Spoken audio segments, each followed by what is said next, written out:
Il porte les couleurs du Tavini Huiratira dans la deuxième circonscription. Le député sortant Steve Chayou est à nouveau dans la course par respect, dit-il, des électeurs qui l'avaient choisi pour 5 ans.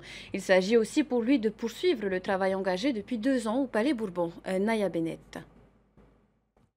Tahitienne à l'université de Hawaï où il résida 10 années, c'est à l'âge de 33 ans que Steve Chayou décide de tout lâcher et de revenir au Fénoua pour se lancer en politique.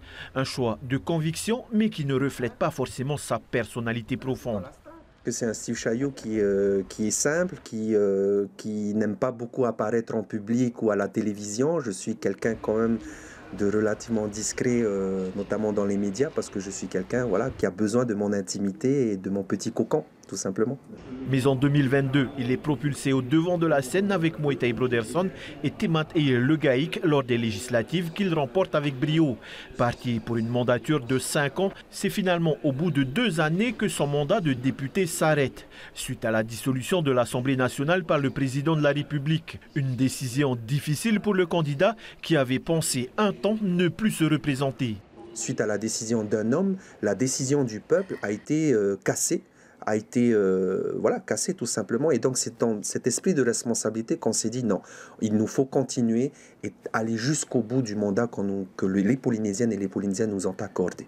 Une mandature et surtout des projets qu'il veut mener à son terme, comme ce fut le cas avec le texte sur l'enseignement des langues et des cultures régionales dans les écoles maternelles et élémentaires des académies d'outre-mer. Il y a ce fonds d'investissement qu'on appelle la CSPE, la contribution de solidarité pour l'électricité.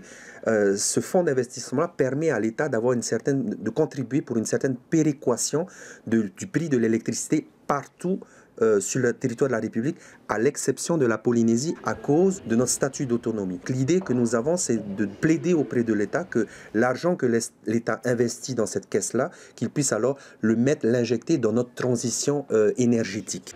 Une entente indéfectible entre les députés polynésiens afin de porter efficacement leurs projets, c'est une des leçons que l'ex-député déchu a apprises durant sa mandature.